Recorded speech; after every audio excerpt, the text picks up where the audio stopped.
Hello，大家好，来跟大家分享一下试炼秘境的兵种比例调整逻辑。首先，我们从知识枢纽开始。知识枢纽是以科技能力的加成作为考量。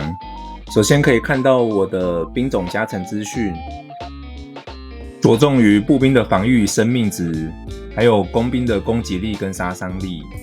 出征士兵容量也是很重要的一环。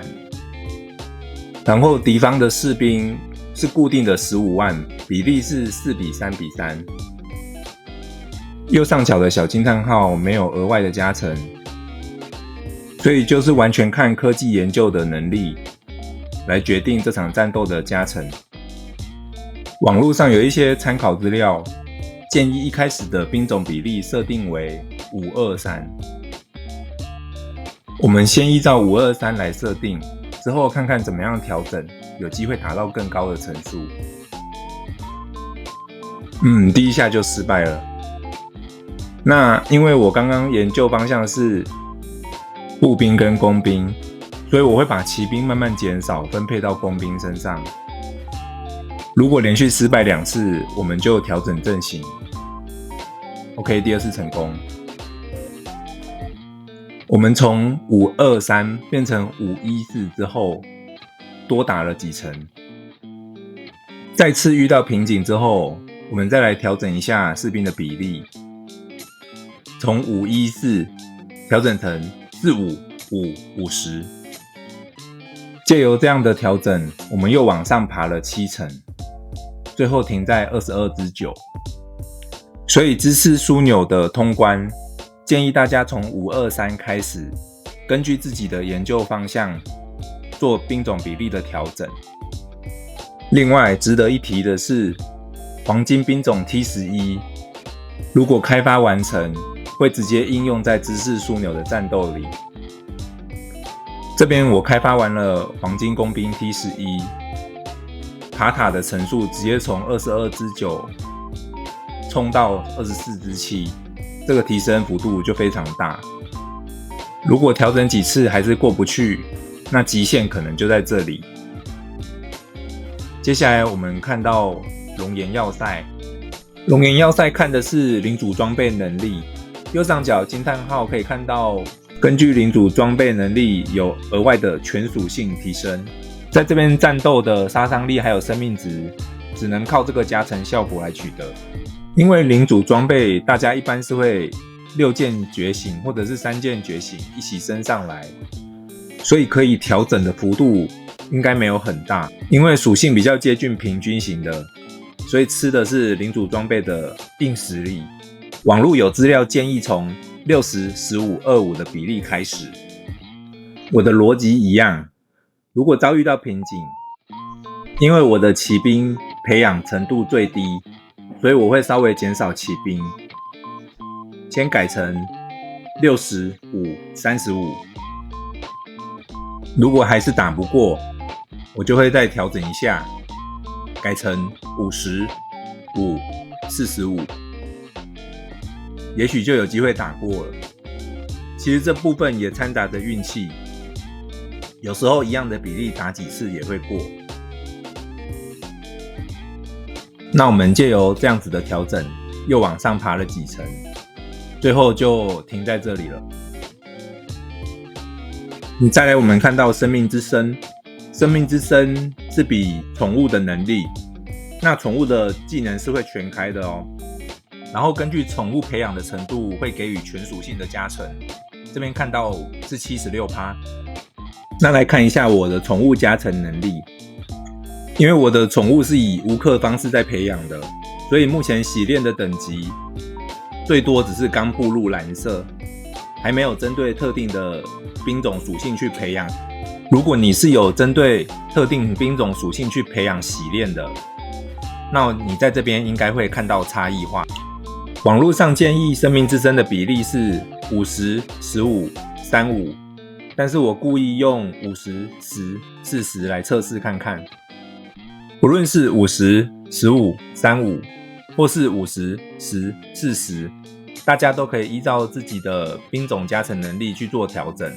如果数值差异不是很大，有时候其实也只是运气问题。再来我们看到水晶矿洞，水晶矿洞看的是宝石的加成能力，这边应该很明显可以看到我的工兵杀伤力大约在 350%， 可是我的步兵大约在 292%， 骑兵则是 270% 左右。因为培养的方向差异有点大，我觉得这个调整兵种比例影响效果会比较明显。虽然网络上建议这边兵种的比例是60、20、20，但是我知道自己是工兵培养比较重，所以我们故意用55、5、40来做第一次的测试，也是一样，成功了几次之后就会遭遇瓶颈。这时候我们再来做微调，把兵种比例稍微改成50、2、48，故意加重工兵。试了几次还是失败，看起来我的极限就在这里了。那大家还是可以依据自己的宝石培养属性去做微调。再来，我们把目光转移到辉光尖塔，这边的诀窍就是不要把最强的步兵、骑兵、工兵英雄全部放在同一队。第一队我们先把最强的工兵英雄拿出来，留下最强的步兵还有骑兵英雄，然后比例设定为640。第二队把最强的工兵英雄换上去，然后设定步兵骑兵英雄是第二强的。因为我们用了最强的工兵英雄，所以工兵比例就多一点，先设定50、10、40。最后一队就把剩下最强的英雄直接派上来，然后兵种比例设定50、20、30。接下来我们实际来试试看，直接从51/8过到52/3，在这边卡住了，我们调整一下比例。我们把第二队的比例从50、10、40调整成45、10、45，可以看到第二队的战斗力上升了 16M， 就这样又突破了2层到52/5。再微调一下，变成40、10、50。因为这个微调，我们又爬到了52/9。我们再做最后一次的微调，把第二队的兵种比例改成40、5、55。最后我们从52/9爬到53/1，大概一样的逻辑，都可以稍微提升一下爬塔的层数。最后我们来看一下角斗赛场。角斗赛场跟辉光之塔是非常类似，3个组队配置的方式可以都跟辉光之塔一模一样。那这边有出阵的英雄，记得至少都要让他穿上装备，不管是紫装或蓝装。那角斗赛场因为看的是英雄的能力，还有英雄的装备，所以用越高世代的英雄来打会越有利。第一队还是可以设定为640，第二队可以设定为50、10、40，第三队可以设定为5、2、3。大家先用这样的基本配置，然后再自己去做微调，或者是想要在第二队直接加重工兵的比例也可以。接着我们来试试看，这样可以多爬多少层。结果直接从44/3爬到46层多，可能也是太久没有来更新了。大家不要像我一样这么久才来更新一次，其实多爬这些层数还是可以帮助你在试炼商店多换很多金粉的。如果大家对这种士兵比例的调整有兴趣的，可以再参考这部影片。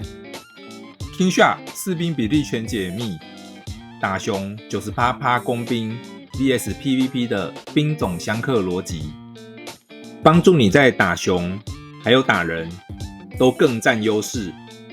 ありがとうございます。